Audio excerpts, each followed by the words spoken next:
மறைமுகேஸ்வரர் ஆலயம் அபிஷேக பால் மறையும் மர்மம் இன்னும் நடந்து கொண்டுதான் இருக்கு. ஆனால் இக்கோவிலில் இன்னொரு மர்மம் இருக்கு. அது என்னவென்றால், ஒரு விசித்திரமான சிற்பத்திலிருந்து நடுநிசியில் மெல்லிய இசை வருகிறதாம். அது தெய்வமா பேயா? ரகசியம் இதோ. பல நூற்றாண்டுகளுக்கு முன் இந்த பகுதியில் மிகச்சிறந்த இசைக்கலைஞன் ஒருவர் வாழ்ந்து வந்தார்.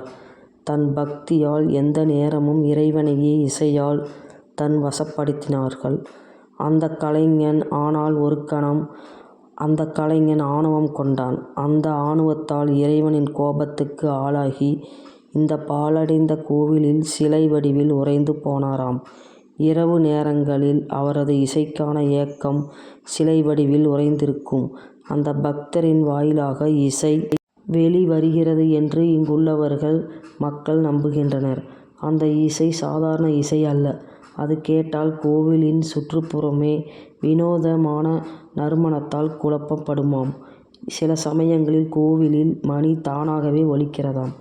இந்த அதிசயத்தை பூசாரிகள் மட்டுமே பார்த்துள்ளனர்.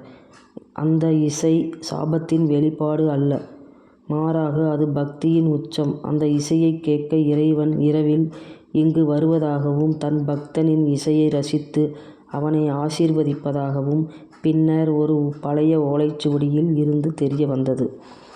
இந்த இசை கேட்கும் இடத்தில் காலையில் பூக்கள் பூத்திருப்பது இன்றும் அதிசயமாக உள்ளது.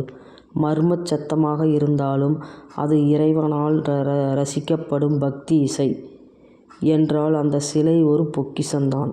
இந்த மர்மமான இசையை பற்றி உங்கள் கருத்து என்ன? நீங்கள் இந்த சிலையை பார்க்க விரும்புகிறீர்களா? கமெண்டில் சொல்லுங்கள். மறக்காமல் சப்ஸ்கிரைப் பண்ணுங்கள், லைக் பண்ணுங்கள். நன்றி. நாளை தொடரும்.